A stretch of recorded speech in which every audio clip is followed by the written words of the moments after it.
Hello everyone, Happy New Year. Today's Friday. Let's do a little sewing chat. I'm Sharon, welcome to my channel, Sharon Sews. This is where we talk about sewing. As you may have noticed, I haven't been on YouTube for quite some time. I didn't plan it, it just kind of happened. Thank you to those of you who reached out to me to see if I was okay. We were indeed okay, life got in the way. We had an opportunity to go see family in November, and I did go to SR Harris, of course. And then we came back and all of a sudden it was the busy holiday season. I didn't even have time to watch YouTube videos, but I'm back and I'm just really happy to be back. Do you see this lovely little top next to me? This is the new Stitch Azores dress and top pattern. Isn't it just lovely? I used a cotton blend fabric. It's semi-sheer, it's textured, and the shearing is created with elastic thread. Do you know how long it has been since I have done that technique? It was so much fun. I stitched all 7 rows and it wasn't really gathering up the way I thought it should. And I thought, well, you know, maybe I just need to wait till I steam it, because when you're shearing, that's your last step. You steam it and that kind of shrinks everything up. So I did that, it still didn't shrink up. And then I thought, how old is that elastic thread anyway? I haven't done this technique in probably 20 years, so I'm guessing that elastic thread was probably 20 years old. I ran out, picked up some new thread at Walmart, ripped out all those stitches, redid it, and it's beautiful. So there's your little lesson that you learned from me today. Don't use old elastic thread if you want to do this technique. The pattern was released just a couple days ago. I'll put a link in the description box below if you're interested in this. It's a lovely, lovely little top. The one I sewed right here, this is an 8 with a double D cup option.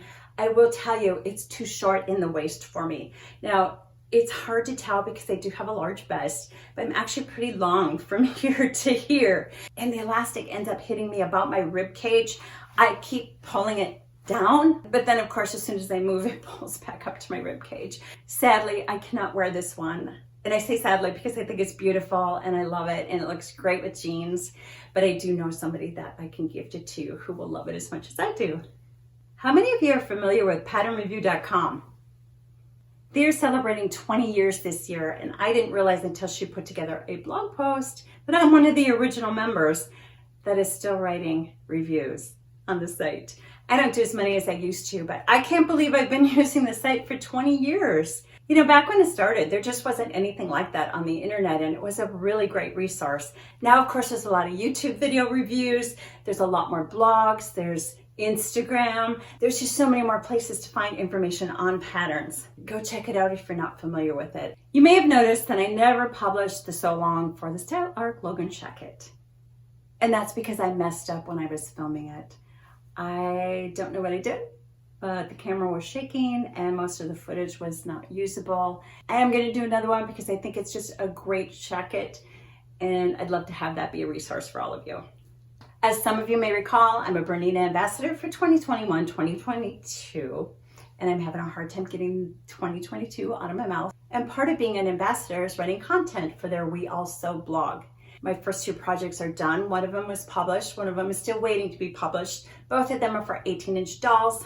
Can't remember if I shared this with you or not. If I did, I'm sorry, just skip past this. The post that is published is for this 18-inch doll dress.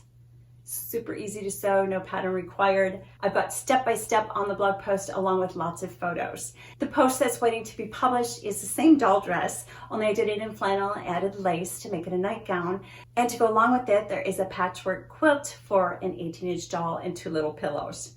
The projects that are coming up, I'm working on an adult size skirt, a mug rug for St. Patrick's Day, and an apron for Valentine's Day. By the way, Bernina will be accepting applications again in the future. I'm not sure exactly when, for the next round of Bernina ambassadors. So another reason to follow the We Also blog, because that's where they will post that information. I, of course, will be sure to share with you when they open those applications if that's something you're interested in. If you like sewing chats, check out these other videos in this playlist.